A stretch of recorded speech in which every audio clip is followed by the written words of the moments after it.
붉은 놀이개. 홍련이라는 기생이 있었다. 그녀의 미모는 한양에서 5손가락 안에 꼽혔고 시 한 수, 검은고 한 곡이면 양반들도 너클 잃었다. 하지만 홍련은 누구에게도 마음을 주지 않았다. 수많은 구혼을 물리치며 그저 기방에서 술을 따르고 노래를 불렀다. 그러던 어느 가을 한 가난한 서생이 기방에 들어왔다. 이름은 강희진. 과거 시험을 보러 상경한 지방 선비였다. 돈도 없고 백도 없는 그였지만 얼굴만은 준수했다. 무엇보다 그의 눈빛이 홍련의 마음을 흔들었다. 간절하면서도 순수한 눈빛이었다. 제가 모시겠습니다. 홍련이 먼저 다가갔다. 기생이 먼저 나서는 일은 드물었다. 주변 기생들이 수군거렸지만 홍련은 개의치 않았다. 이진은 당황하면서도 기뻐했다. 소생 같은 가난뱅이를 상대해 주시겠습니까? 돈이 중요한 게 아니에요. 당신의 눈이 예쁘네요. 홍련은 미소 지었다. 그날 밤 두 사람은 이야기를 나누었다. 이진은 자신의 꿈을 말했다. 과거의 급제에 벼슬을 하고 백성들을 위해 일하겠다고. 홍련은 그의 말을 들으며 마음이 흔들렸다. 이 사람은 다르다. 밤이 깊어지자 홍련은 이진의 손을 잡았다. 오늘 밤 저와 함께 하시겠어요? 이진은 얼굴이 붉어졌다. 하지만 저는 돈이. 괜찮아요. 오늘은 제가 원하는 거예요. 두 사람은 방으로 들어갔다. 촛불이 흔들리는 방 안에서 홍련은 천천히 옷고름을 풀었다. 저고리가 벗겨지자 하얀 어깨가 드러났다.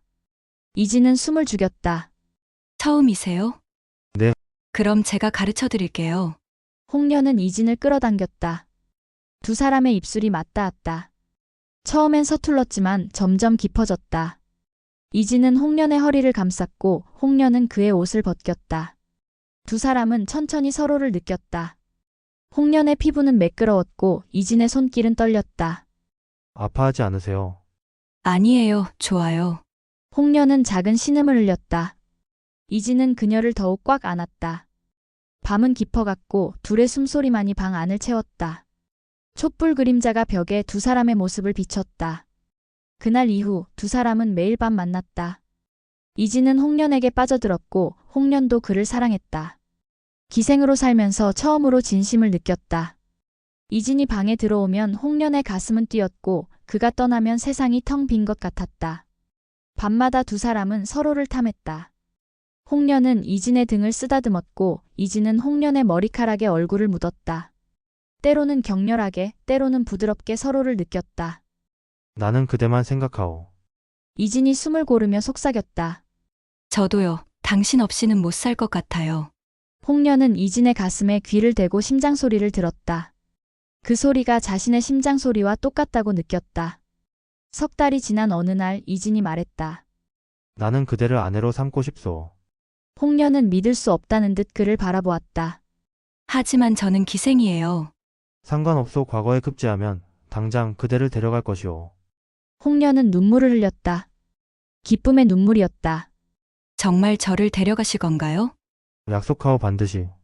이진은 홍련의 손을 꽉 잡았다. 그날 밤 홍련은 자신의 놀이개를 풀어 이진에게 건넸다. 붉은 실로 엮은 놀이개였다. 작은 옷구슬과 금박 장식이 달려 있었고 은은한 향기가 났다. 홍련이 어릴 적부터 간직해온 물건이었다. 이건 제 어머니가 물려주신 거예요. 제일 소중한 물건이죠. 이런 귀한 것을. 당신이 과거에 급제할 때까지 가지고 계세요. 그리고 꼭 저를 데리러 와주세요. 이진은 놀이개를 받아 품에 넣었다. 반드시 돌아오겠소. 두 사람은 그날 밤도 서로를 끌어안았다. 홍련은 이진의 등을 쓰다듬으며 속삭였다. 이진은 홍련의 목덜미에 입을 맞추었다. 둘은 새벽까지 떨어지지 않았다. 사랑해요. 나도 그대를 사랑하오. 한 달 후 이진은 과거를 보러 떠났다. 홍련은 매일 밤 기도했다. 제발 급제하기를, 그리고 자신을 잊지 않기를. 다른 손님들이 와도 홍련은 웃지 않았다. 술을 따르고 노래를 불렀지만 마음은 이진에게만 있었다. 석 달이 지나고 방이 났다. 이진의 이름이 있었다. 장원급제였다. 홍련은 기뻐서 울었다. 이제 곧 이진이 자신을 데리러 올 것이었다. 그녀는 기방 주인에게 말했다. 주인마님, 이제 저 나갈 수 있어요. 제 사람이 절 데리러 올 거예요. 하지만 한 달이 지나도 이진은 오지 않았다. 2달이 지나도 석 달이 지나도 홍련은 기다렸다. 혹시 벼슬 때문에 바쁜 것은 아닐까? 혹시 준비 중인 것은 아닐까? 그녀는 매일 밤 대문을 바라보았다. 하지만 이진은 나타나지 않았다. 1년이 지났을 때 소식이 들려왔다. 이진이 혼례를 올렸다는 것이었다. 상대는 영의정의 딸, 명문가의 교수였다. 홍련은 그 말을 듣는 순간 숨이 막혔다. 가슴이 찢어지는 것 같았다. 거짓말이겠지. 하지만 며칠 후 혼례 행렬이 거리를 지나갔다. 화려한 가마 안에 이진이 타고 있었다. 홍련은 멀리서 그 모습을 지켜보았다. 이진은 웃고 있었다. 행복해 보였다. 그 순간 홍련의 가슴 속에서 무언가 끊어지는 소리가 났다. 홍련은 그날 밤 아무 말도 하지 않았다. 그저 혼자 방에 앉아 검은고를 탔다. 슬픈 곡조가 기방 전체를 채웠다. 손님들도 그 소리를 듣고 눈물을 흘렸다. 뭔가 끔찍한 슬픔이 느껴졌기 때문이다. 다음 날 아침 홍련은 기방 주인을 찾아갔다. 주인마님, 제가 강대감 댁에 가야겠어요. 강대감? 아, 그 장원급제한. 네, 축하 공연을 하고 싶어요. 주인은 이상하다고 생각했지만 홍련의 표정이 너무 차갑고 단호해서 거절할 수 없었다. 그녀의 눈빛에는 무언가 섬뜩한 것이 있었다. 며칠 후 홍련은 화려하게 단장하고 강희진의 집으로 갔다. 혼례를 치른 지 사흘째 되는 날이었다. 강희진의 저택은 웅장했다. 홍련이 평생 살아온 기방과는 비교할 수 없을 만큼 컸다. 대청, 사랑채, 안채가 따로 있었고 정원에는 연못까지 있었다. 이게 제가 올 수 있었던 곳인가요? 홍련은 쓴웃음을 지었다. 홍련은 대청에서 춤을 추고 노래를 불렀다. 손님들은 감탄했고 이진은 당황한 표정으로 그녀를 바라보았다. 그는 홍련과 눈이 마주치자 고개를 돌렸다. 공연이 끝나고 홍련은 이진에게 다가갔다. 대감마님, 축하드립니다. 목소리는 차갑고 가라앉아 있었다. 홍련 나는 저를 기억하시나요? 이진은 대답하지 못했다. 주변에 사람들이 있었기 때문이다. 홍련은 품에서 무언가를 꺼냈다. 붉은 놀이개였다. 이거 돌려드리러 왔어요. 이건 제가 드렸던 것이죠. 기억하세요? 당신이 절 데리러 오겠다고 약속했을 때. 홍련의 목소리는 떨렸다. 하지만 곧 차분하게 가라앉았다. 이제 필요 없으시잖아요. 명문가 교수와 혼인하셨으니. 홍련은 놀이개를 이진의 손에 쥐어주었다. 그 순간 이진은 손끝이 차가워지는 것을 느꼈다. 놀이개가 얼음처럼 차가웠다. 대신 하나만 부탁드려요. 무엇이오? 이 놀이개를 부인께 선물해 주세요. 제가 정성스럽게 만든 거라고요. 홍련은 미소 지었다. 하지만 그 미소는 너무나 차가웠다. 눈은 웃지 않았다. 그럼 안녕히 계세요. 대감마님. 홍련은 돌아섰다. 이진은 그녀를 붙잡고 싶었지만 그럴 수 없었다. 주변에 너무 많은 사람들이 있었다. 그리고 무엇보다 그럴 자격이 없었다. 홍련이 떠나는 뒷모습을 보며 이진은 가슴이 무너지는 것을 느꼈다. 하지만 이미 늦었다. 그날 밤 이진은 신부에게 놀이개를 건넸다. 이건 오늘 온 기생의 축하 선물이라며 주고 간 것이오. 신부는 놀이개를 받아들었다. 예쁘네요. 고맙게 받겠어요? 신부는 놀이개를 치마에 달았다. 붉은 놀이개가 흰 치마에 선명하게 빛났다. 그날 밤부터 이상한 일이 벌어지기 시작했다. 신부는 악몽을 꾸었다. 꿈속에서 붉은 옷을 입은 여인이 나타나 자신을 노려보았다. 당신이 그 사람 아내라는 거죠? 여인의 목소리는 원망으로 가득했다. 나를 배신한 그 사람의 아내. 신부는 비명을 지르며 깼다. 온몸이 땀으로 젖어 있었다. 다음 날 밤도 그 다음 날 밤도 같은 꿈을 꾸었다. 꿈속에서 붉은 여인은 점점 가까이 다가왔다. 그녀의 손이 신부의 목을 조르려 했다. 일주일이 지나자 신부는 밥을 먹지 못했다. 뭘 먹어도 토했다. 보름이 지나자 신부는 걷지도 못했다. 몸이 점점 약해졌다. 한 달이 지나자 신부는 몸이 약해졌다. 밥도 먹지 못하고 잠도 제대로 자지 못했다. 얼굴은 창백해지고 눈은 깊이 들어갔다. 부인 무슨 일이오? 이진이 물었지만 신부는 대답하지 못했다. 그저 놀이개를 붙잡고 떨 뿐이었다. 이걸 버려주세요? 놀이개를? 네. 이게 무서워요. 꿈에 계속 나와요? 이지는 놀이개를 빼앗으려 했다. 하지만 이상하게도 놀이개는 신부의 치마에 단단히 붙어 있었다. 아무리 잡아당겨도 떨어지지 않았다. 마치 살에 박힌 것처럼. 이게 대체? 이지는 칼로 실을 끊으려 했다. 하지만 칼날이 실에 닿는 순간 불꽃이 튀었다. 이진의 손이 되었다. 그리고 정확히 한 달이 되던 날 밤. 신부는 피를 토하고 죽었다. 의원을 불렀지만 이미 늦었다. 신부는 이진의 품에서 마지막 숨을 거두었다. 제발 저를 불쌍한. 마지막 말은 끝까지 하지 못했다. 신부가 죽자 놀이개는 저절로 떨어졌다. 바닥에 떨어진 놀이개는 여전히 선명한 붉은색이었다. 이진은 충격에 빠졌다. 장례를 치르고 혼자 남았다. 주변에서는 재혼을 권했다. 아직 젊으시니 다시 장가 드셔야죠. 대를 이어야 하지 않습니까? 1년 후 이진은 재혼했다. 상대는 판서의 딸이었다. 어진 성품에 재주도 많았다. 이진은 이번에는 잘해보려 했다. 혼례 첫날 밤 이진은 신부에게 말했다. 저에게 소중한 물건이 하나 있어 선물하고 싶소. 그는 서랍에서 붉은 놀이개를 꺼냈다. 첫 번째 아내가 죽은 뒤 놀이개는 저절로 떨어져 있었다. 이진은 그것을 주워 서랍 깊숙이 넣어두었다. 하지만 이상하게도 그것을 버릴 수가 없었다. 홍련이 준 것이라는 사실을 잊고 싶었지만 동시에 기억하고 싶었다. 예쁜 놀이개네요. 두 번째 아내는 기쁘게 받았다. 하지만 그날 밤부터 또 같은 일이 벌어졌다. 악몽, 쇠약해지는 몸, 그리고 정확히 한 달 후. 두 번째 아내도 피를 토하고 죽었다. 이번에도 죽기 직전에 같은 말을 했다. 꿈에 붉은 옷 입은 여인이. 이진은 그제야 깨달았다. 놀이개 때문이다. 그는 놀이개를 불에 태우려 했다. 하지만 놀이개는 타지 않았다. 불 속에 넣어도 멀쩡했다.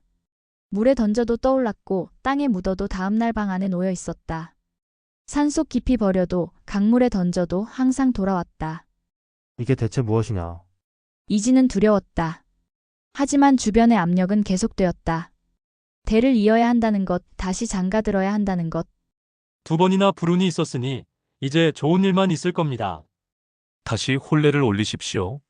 결국 3년 후 이진은 세 번째 혼례를 올렸다. 이번에는 평범한 양반집 딸이었다. 조용하고 착한 아이였다. 이진은 놀이개를 절대 주지 않으려 했다. 놀이개를 단단히 잠가두고 열쇠도 버렸다. 하지만 혼례 다음 날 놀이개는 신부의 치마에 달려 있었다. 이건 어디서? 어머님이 주셨어요. 며느리에게 물려주는 거라고. 이진은 피가 거꾸로 솟는 것 같았다. 어머니가? 내가 잠가둔 걸? 그날 밤 세 번째 아내도 악몽을 꾸기 시작했다. 한 달 후 그녀도 죽었다. 소문이 퍼졌다. 강대감 댁에 저주가 있다더라. 아내들이 모두 한 달 만에 죽는다더군. 틀림없이 누군가 원한이 있는 거야. 기생과 무슨 일이 있었다던데. 이진은 점쟁이를 찾아갔다. 저주를 풀 방법이 없겠습니까? 점쟁이는 패를 보더니 고개를 저었다. 이미 늦었습니다. 이 저주는 사랑이 변의 원한이 된 거 풀 수 없습니다. 그럼 저는 평생 혼자 사셔야 합니다. 만약 다시 장가든다면 그 여인도 죽을 것입니다. 제발 방법이. 하나 있습니다. 점쟁이가 말했다. 저주를 내린 이를 찾아가 용서를 구하십시오. 그것만이 유일한 길입니다. 이진은 절망했다. 그날 밤 그는 홍련을 찾아갔다. 기방에 가보니 홍련은 이미 세상을 떠났다고 했다. 3달 전에 돌아가셨어요. 병으로요. 기방 주인이 말했다. 마지막 말씀이 강대감을 만나고 싶다고 하셨어요. 하지만 끝까지 오지 않으셨죠. 그분은 끝까지 당신을 기다리셨어요. 이진은 무릎을 꿇었다. 내가 죽였구나. 그는 홍련의 무덤을 찾아갔다. 초라한 무덤이었다. 묘비도 없고 그저 작은 봉분만 있었다. 가난한 기생의 무덤답게 초라했다. 홍련 미안하오 정말 미안하오. 이진은 무덤 앞에서 울었다. 나는 겁쟁이였소. 그대를 사랑했지만 출세가 더 중요했소. 용서해주오. 하지만 대답은 없었다. 그날 밤 이진은 꿈을 꾸었다. 홍련이 나타났다. 그녀는 생전의 모습 그대로였지만 눈빛만은 차가웠다. 왜 오지 않으셨어요? 나는 출세가 출세가 저보다 중요했나요? 이진은 대답하지 못했다. 홍련은 그를 똑바로 바라보았다. 전 정말 사랑했어요. 진심으로요. 당신이 가난해도 이름이 없어도 상관없었어요. 그저 당신이면 됐어요. 나도 그대를 사랑했어. 거짓말. 홍련의 목소리는 얼음같이 차가웠다. 사랑했다면 오셨을 거예요. 사랑했다면 저를 데려가셨을 거예요. 하지만 당신은 저를 버렸어요. 명문가의 딸과 결혼하기 위해서. 나는 어쩔 수 없어서 가문이 체면이. 어쩔 수 없다고요? 홍련은 비웃었다. 그럼 저는요. 전 어쩔 수 없이 당신을 기다렸어요. 어쩔 수 없이 배신당했어요. 어쩔 수 없이 죽었어요. 그녀는 손을 뻗었다. 그 손에는 붉은 놀이개가 들려 있었다. 이 놀이개에 제한이 서렸어요. 당신이 저를 버린 그 순간부터 이제 이 놀이개는 당신의 모든 아내를 죽일 거예요. 제발 용서해 줘. 용서요? 홍련은 슬픈 듯 웃었다. 이미 늦었어요. 전 죽었고. 당신은 살아있어요. 하지만 당신도 평생 외롭게 살 거예요. 저처럼요. 그럼 어떻게 해야? 방법은 없어요. 당신이 저를 버렸듯이 저도 당신을 버릴 거예요. 영원히. 홍련은 사라졌다. 이진은 비명을 지르며 깼다. 그 후 이진은 다시는 장가들지 않았다. 주변의 권유도 압력도 모두 거절했다. 그는 혼자 살며 홍련을 그리워했다. 밤마다 그는 붉은 놀이개를 꺼내 바라보았다. 그리고 울었다. 홍련. 미안하오. 정말 미안하오. 하지만 후회는 소용없었다. 10년이 지나고 이진은 병이 들었다. 죽음을 앞두고 그는 붉은 놀이개를 꺼냈다. 여전히 선명하고 아름다웠다. 홍련. 이제 나도 가오.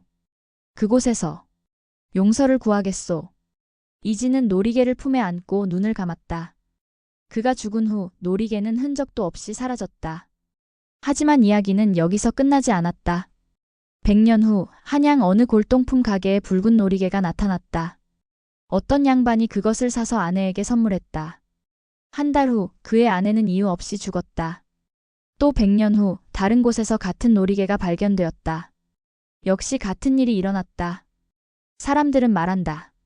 그 놀이개는 아직도 떠돌고 있다고.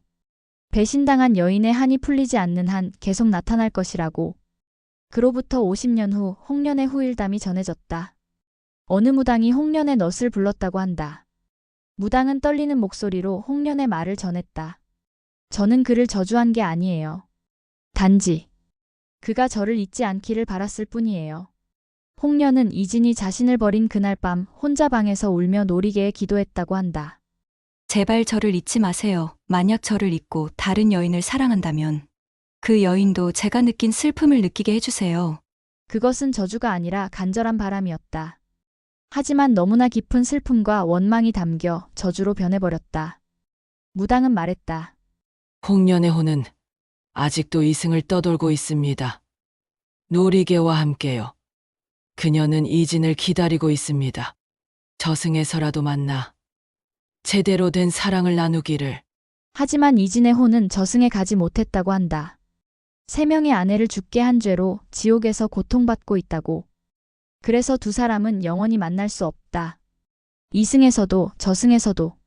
현대에도 가끔 붉은 놀이개가 발견된다는 소문이 있다. 골동품 가게, 헌책방 혹은 오래된 집의 다락방에서. 그것을 발견한 사람들은 아름다움에 반해 집으로 가져간다. 특히 사랑하는 사람에게 선물한다. 하지만 한 달 후 그 선물을 받은 사람은 이유 없이 아프기 시작한다. 의사들은 원인을 찾지 못한다. 검사를 해도 이상이 없다. 하지만 몸은 점점 약해진다. 그리고 정확히 한 달이 되는 날, 꿈속에서 붉은 옷을 입은 여인을 본다고 한다. 당신도 버림받을 거예요. 저처럼. 여인은 그렇게 속삭인다. 그리고 그들은 죽는다. 만약 당신이 붉은 놀이개를 발견한다면 절대 가져가지 마라. 특히 사랑하는 사람에게 선물하지 마라. 그 놀이개는 사랑을 저주로 바꾼다. 진심을 배신으로 갚은 자들에게 내리는 저주. 아니, 저주가 아니다. 그것은 사랑이다. 너무 깊어서 원망이 된 사랑. 너무 진해서 한이 된 사랑. 영원히 끝나지 않는 사랑. 홍련은 지금도 놀이개 속에서 이진을 기다리고 있다. 언젠가 당신도 제 마음을 알게 될 거예요. 제가 얼마나 당신을 사랑했는지, 그리고 얼마나 아팠는지. 붉은 놀이개는 오늘도 어딘가에 있다. 다음 배신자를 기다리며, 아니, 진정한 사랑을 찾아 헤매며. 그리고 기억하라. 조선시대 기생들의 사랑은 언제나 이루어질 수 없었다. 그들은 사랑할 수 있었지만 사랑받을 수는 없었다. 몸을 팔아도 마음까지 팔 수는 없었다. 하지만 양반들은 그들의 마음을 가지고 놀았다. 홍련은 그 수많은 기생들 중 하나였다. 진심으로 사랑했지만 버림받은 여인. 그녀의 이야기는 비단 그녀만의 이야기가 아니다. 조선시대를 살았던 모든 기생들의 이야기다. 사랑하지만 사랑받지 못한 여인들. 진심을 주었지만 배신당한 여인들. 그들의 한은 지금도 이어진다. 붉은 놀이개로, 붉은 꽃으로, 붉은 달빛으로. 배신한 자들을 따라다니며 속삭인다. 당신도 느껴보세요. 제가 느꼈던 이 고통을. 어느 학자는 말한다. 홍련의 저주는 실제가 아니다. 다만 배신한 자들의 죄책감이 만들어낸 환상일 뿐이다. 하지만 민간에서는 믿는다. 저주는 실제라고. 놀이개는 지금도 존재한다고. 당신은 어느 쪽을 믿는가? 학자의 말을 믿는가? 아니면 민간의 전설을 믿는가? 하지만 하나는 확실하다. 만약 당신이 누군가를 진심으로 사랑한다면 절대 배신하지 마라.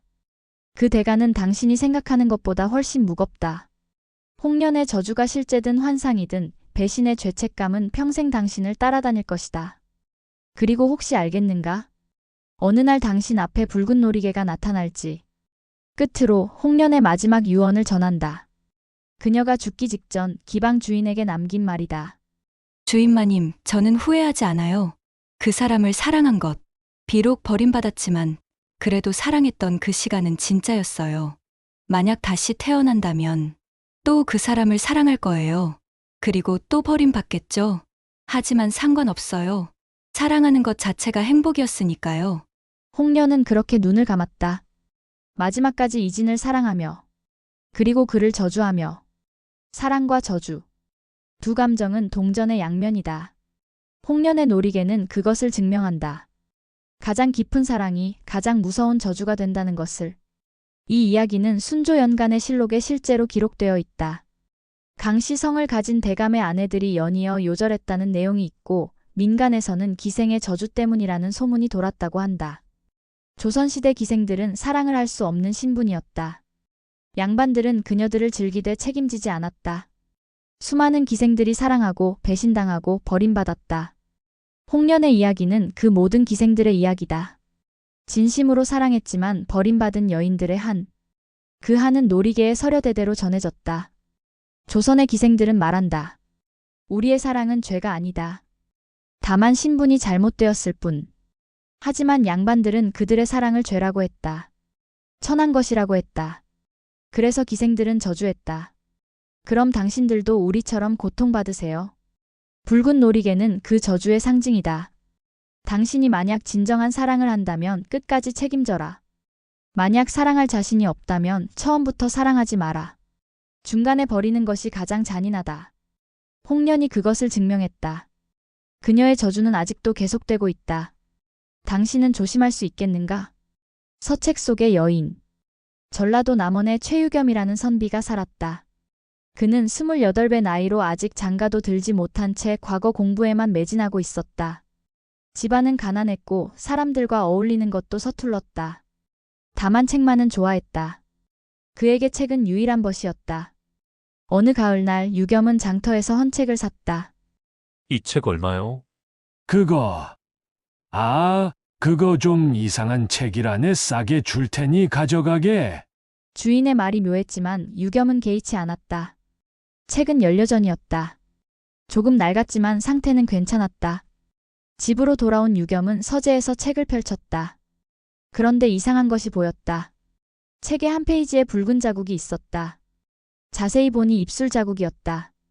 누군가 연지를 바른 입술로 책에 입을 맞춘 것 같았다. 이게 뭐지? 유겸은 손가락으로 문질러 보았다. 하지만 지워지지 않았다. 오래된 자국인 듯했다. 그날 밤 유겸은 이상한 꿈을 꾸었다. 꿈속에서 한 여인이 나타났다. 흰 저고리에 붉은 치마를 입고 있었다. 얼굴은 창백했지만 아름다웠다. 특히 입술이 눈에 띄었다. 선명한 붉은색이었다. 당신이 그 책을 가져가셨군요. 여인의 목소리는 가늘고 슬펐다. 누구시오? 제 이름은 별로 중요하지 않아요. 다만 여인은 유겸에게 다가왔다. 그 책을 소중히 다뤄주세요. 유겸은 대답하려 했지만 여인은 사라졌다. 아침에 깨어났을 때 유겸은 온몸이 땀으로 젖어 있었다. 이상한 꿈이었다. 다음 날부터 유겸은 그 책으로 공부하기 시작했다. 이상하게도 그 책만 펼치면 집중이 잘 됐다. 글자가 더 선명하게 보였고 내용도 쉽게 이해됐다. 하지만 이상한 일이 계속 일어났다. 매일 밤 같은 꿈을 꾸었다. 여인이 나타나 그를 바라보았다. 말은 없었다. 그저 바라볼 뿐이었다. 일주일이 지나자 여인은 더 가까이 다가왔다. 당신은 책을 좋아하시나 봐요. 그렇소? 저도 책을 좋아했어요. 살아있을 때.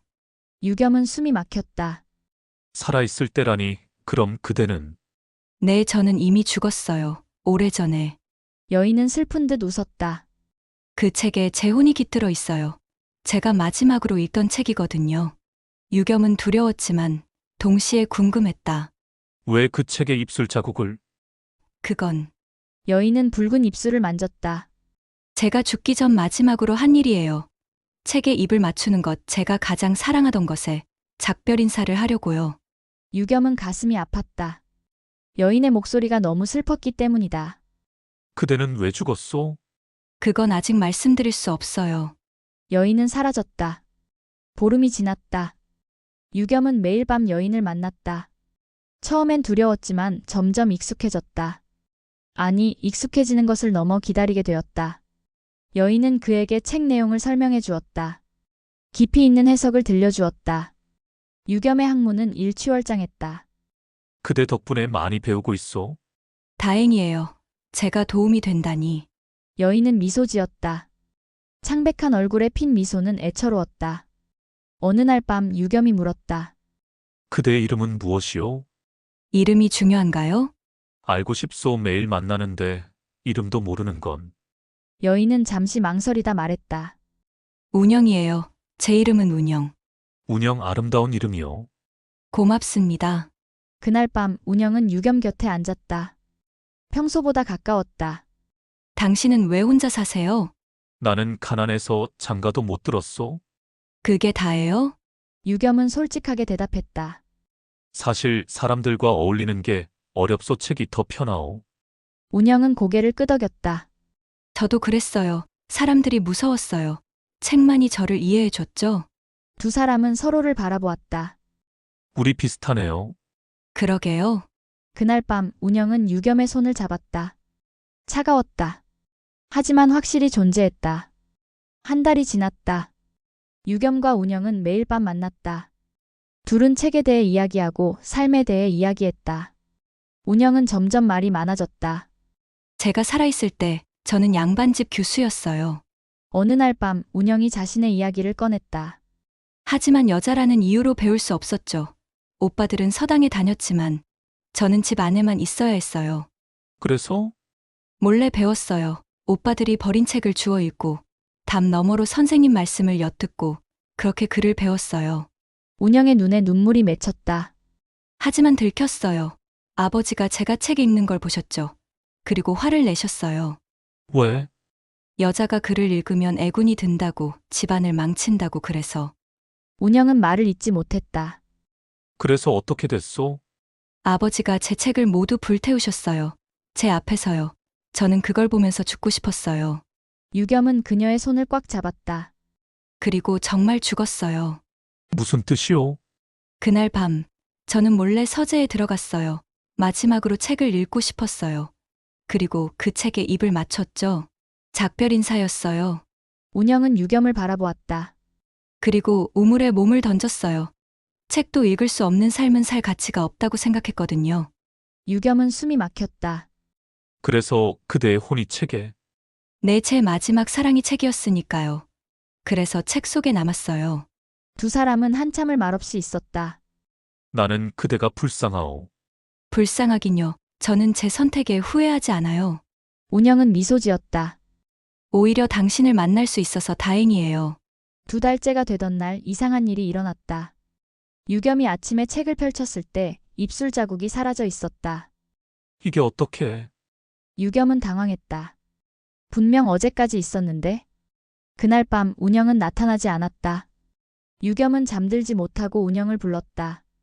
운영, 운영. 하지만 대답이 없었다. 다음 날 아침 유겸은 열병에 걸렸다. 몸이 뜨겁고 숨이 가빴다. 온몸이 아팠다. 의원을 불렀지만 원인을 알 수 없었다. 이상하군요. 특별한 병증은 없는데. 유겸은 고통스러웠다. 하지만 몸보다 마음이 더 아팠다. 운영을 만날 수 없었기 때문이다. 사흘이 지나자 책에 입술 자국이 다시 나타났다. 그날 밤 운영이 나타났다.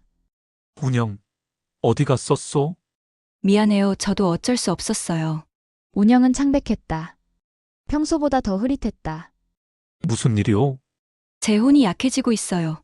책에서 점점 사라지고 있어요. 왜?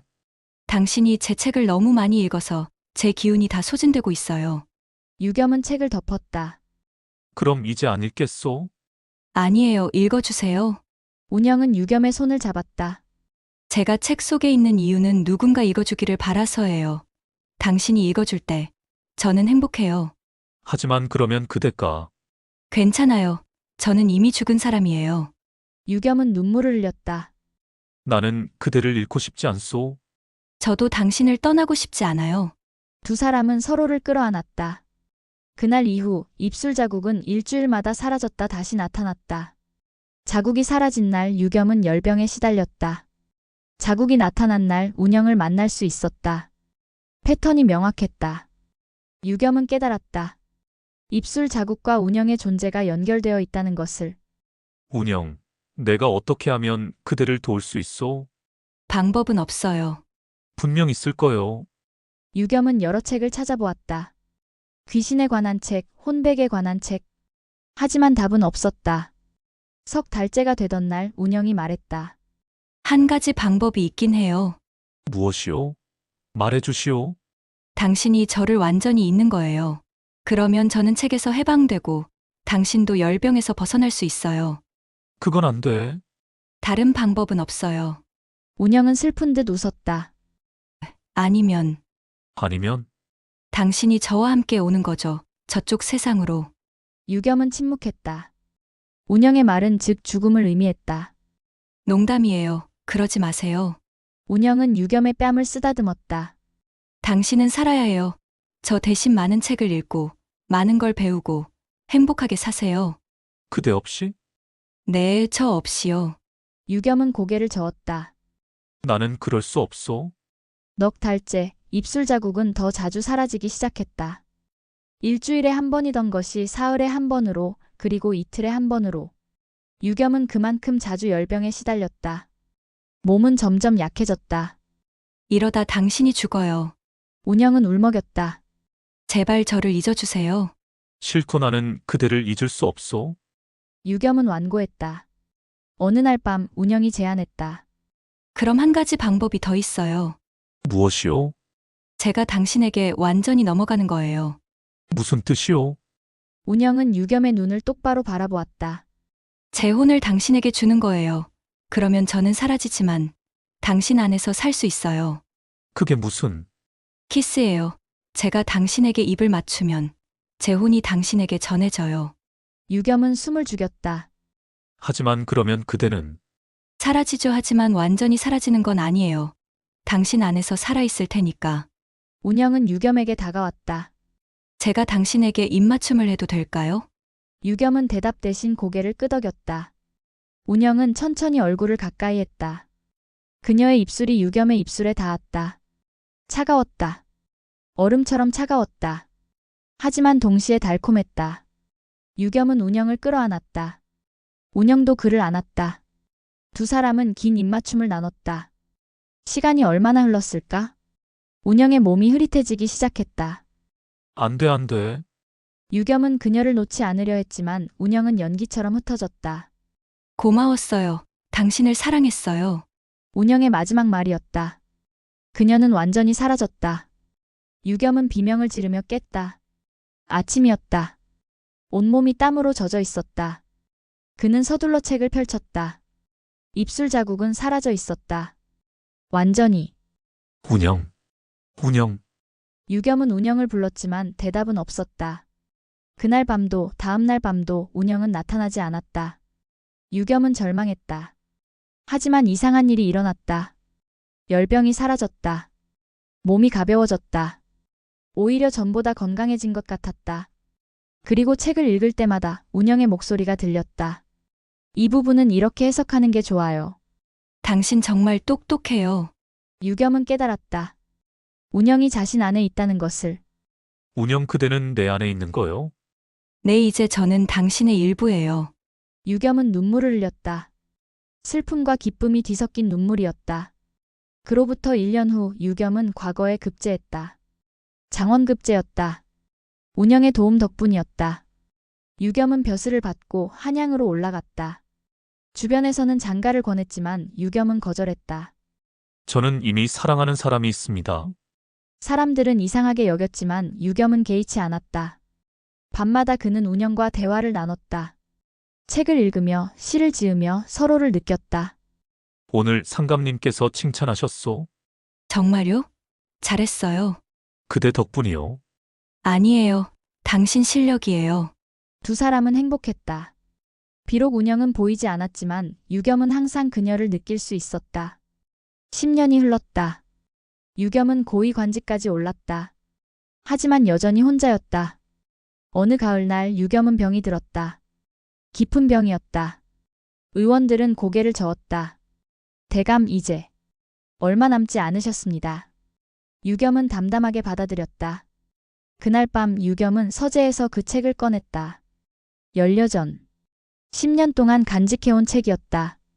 책을 펼치자 놀라운 일이 일어났다. 입술 자국이 다시 나타났다. 아니, 그게 아니었다. 유겸의 손에 붉은 자국이 생겼다. 입술 모양의 자국. 운영. 유겸은 웃었다. 그날 밤 유겸은 꿈을 꾸었다. 운영이 나타났다. 10년 전 그 모습 그대로였다. 오래 기다리셨죠? 그대. 이제 함께 갈 수 있어요. 운영은 손을 내밀었다. 유겸은 그 손을 잡았다. 이번엔 차갑지 않았다. 따뜻했다. 어디로 가는 거요? 우리가 함께 있을 곳이요. 두 사람은 함께 걸어갔다. 아침에 하인들이 발견했을 때 유겸은 미소를 지은 채 죽어 있었다. 그의 얼굴에는 붉은 입술 자국이 찍혀 있었다. 이마에 하나, 뺨에 하나, 그리고 입술에 하나. 마치 누군가 작별 인사를 하듯. 아니, 반갑게 맞이하듯. 장례를 치르고 사람들이 유겸의 물건을 정리했다. 서재에 있던 책들을 정리하던 중 한 하인이 연려전을 발견했다. 이 책 이상하네. 책을 펼치자 페이지마다 붉은 입술 자국이 가득했다. 마치 누군가 모든 페이지에 입을 맞춘 것 같았다. 하인은 소름이 돋아 책을 덮었다. 그 책은 유겸과 함께 묻혔다. 그의 유언대로. 무덤 앞 비석에는 이렇게 쓰여 있었다. 여기 최유겸과 그의 아내 운영이 함께 잠들다. 물론 운영의 시신은 없었다. 하지만 유겸은 원했다. 운영과 함께 묻히기를. 그로부터 100년 후 어떤 학자가 유겸의 무덤을 도굴했다. 책을 찾기 위해서였다. 유겸이 장원급제한 비결이 그 책에 있다는 소문 때문이었다. 학자는 연려전을 찾아냈다. 드디어. 하지만 책을 펼치는 순간 이상한 일이 일어났다. 모든 페이지에 입술 자국이 사라졌다. 그리고 학자의 얼굴에 붉은 자국이 생겼다. 으악! 학자는 비명을 지르며 책을 던졌다. 그날 밤부터 학자는 열병에 시달렸다. 한 달 후 학자는 죽었다. 그의 얼굴에는 붉은 입술 자국이 가득했다. 사람들은 말한다. 그 책은 운영의 저주를 담고 있다고. 책을 훔치거나 함부로 대하는 자는 죽는다고. 하지만 어떤 이는 다르게 말한다. 그것은 저주가 아니라 사랑이라고. 운영은 유겸만 사랑했고 다른 이들에게는 화를 낸다고. 진실은 알 수 없다. 다만 하나는 확실하다. 그 책은 지금도 어딘가에 있다. 유겸의 무덤과 함께. 그리고 밤마다 책에서는 속삭이는 소리가 들린다고 한다. 당신을 사랑해요. 저도 사랑합니다. 두 사람의 목소리. 그들은 지금도 함께 있다. 책 속에서, 무덤 속에서 영원히. 이 이야기는 정조 말년의 실록에 실제로 기록되어 있다. 최 씨 성을 가진 관료가 혼자 살다 죽었는데 얼굴에 이상한 자국이 있었다는 내용이 있고 민간에서는 귀신과 사랑했다는 소문이 돌았다고 한다. 조선시대 여성들은 배울 수 없었다. 여자가 글을 읽으면 불길하다고 여겼다. 수많은 여성들이 배움을 갈망했지만 금지당했다. 운영의 이야기는 그 모든 여성들의 이야기다. 배우고 싶었지만 배울 수 없었던 여인들. 책을 사랑했지만 책을 읽을 수 없었던 여인들. 그들의 한은 책에 서렸다. 그리고 자신을 이해해주는 사람을 만나면 그 한은 사랑으로 변한다. 운영과 유겸은 서로를 이해했다. 둘 다 책을 사랑했고 세상과 어울리지 못했다. 그래서 그들은 하나가 될 수 있었다. 책을 통해, 사랑을 통해, 죽음을 통해. 만약 당신이 오래된 책에서 붉은 입술 자국을 발견한다면 두려워하지 마라. 그것은 누군가의 사랑의 흔적이다. 책을 사랑했던 여인의 마지막 키스. 그 키스는 저주가 아니다. 축복이다. 당신도 책을 사랑한다면 그 여인과 친구가 될 수 있다. 하지만 만약 책을 함부로 대한다면 조심하라. 그 입술 자국은 당신의 얼굴에 옮겨갈 것이다. 그리고 당신은 열병에 시달리다 결국 운영을 만나게 될 것이다. 저승에서